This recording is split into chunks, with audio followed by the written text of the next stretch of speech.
For some Latin American countries, the term humanitarian crisis has become part of everyday conversations because they have spent decades facing complex challenges. For this reason, at the Norwegian Refugee Council, or NRC, we have devoted ourselves to understanding the root causes, the needs of the vulnerable populations, and how we can continue to provide humanitarian aid.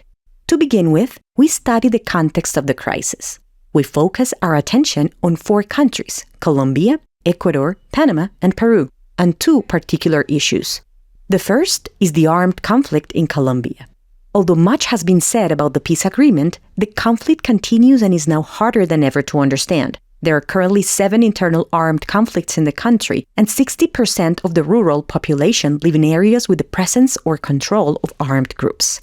The second issue is the crisis of migrants and refugees transiting through the region from Venezuela, along with migrants from Asia, Africa, and the Caribbean. This includes more than 10 million people with humanitarian needs in Colombia, Panama, and Peru. Their needs arise not just from the migration process itself, but also from the effects of the pandemic, climate change, natural disasters, and because government efforts are not enough. So what have we learned?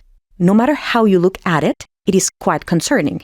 First, because the situation has worsened in recent years, and the future scenarios are not encouraging. Second, because the resources to address the crisis are still insufficient. In a way, this was to be expected, given that the other wars and crises have erupted in the rest of the world, which have also required financial and political support. The world's humanitarian efforts are divided between several regions, although support on this side is still very necessary and urgent. In any case, to address the situations, resources alone are not enough. It is important to understand how to use them. At NRC, we have plenty of experience in humanitarian assistance. We maintain excellent coordination with state institutions. We ensure our accountability to the communities, and we are a leading organization in Latin America. That is why we have built an organizational strategy until 2025. In other words, we created an action plan so that our donor support contributes as effectively as possible to the priorities of the communities, thus preventing their situation from worsening in the coming years. How are we going to achieve this mission? The answer lies in NRC's 3 global objectives. The first is that displaced persons can access quality services and protection. The second, that they are safe and can exercise their rights. And the third, that they obtain lasting solutions. Each of these goals requires a specific action plan to be fulfilled. For this, we developed 3 country-specific objectives, with concrete actions to be carried out in Colombia, Ecuador, Panama, and Peru. First objective: respond to emergencies in hard-to-reach areas. Here, we seek to meet the immediate needs of affected people so they can survive. Additionally, we help them regain their physical security and protect their rights. In this regard, NRC is excellently positioned to develop comprehensive, quick responses with the ability to closely monitor the environment where the affected people interact. Our goal is to accelerate supporting the areas and populations that require it, particularly those affected by the conflict, those in transit, or in areas beyond the reach of the state or other actors.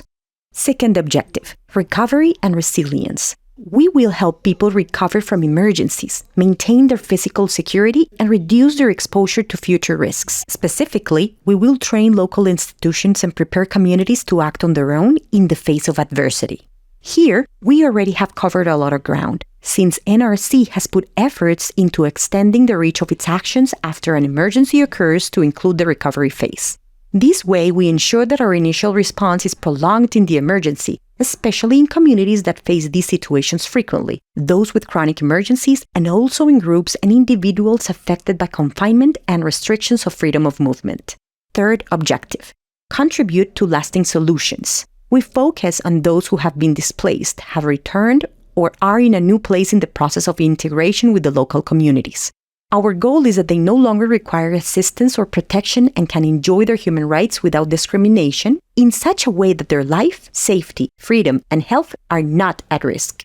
Perhaps our objectives sound ambitious, but the thing is that helping thousands of people involves a level of expertise that we have already developed through the skills that differentiate us and in which we specialize. What skills are we talking about? For example, protection and legal aid, which has enabled communities to face violent situations, and access their rights to legal identity, refuge, housing, land, and property.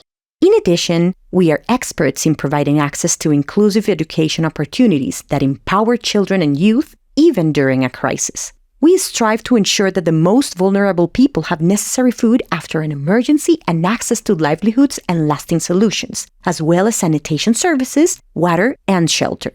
For these competencies to have a broader scope and our goals to become reality, we also count on 6 strategic enablers that provide guidelines for an effective, centralized, and agile operation. The first enabler is to establish efficient internal systems and processes. The second, to join the digital transformation. The third, to increase partnerships and resource diversification. The fourth, to reduce our environmental footprint. The fifth, to value and prepare our people. And the sixth, to capitalize on knowledge networks.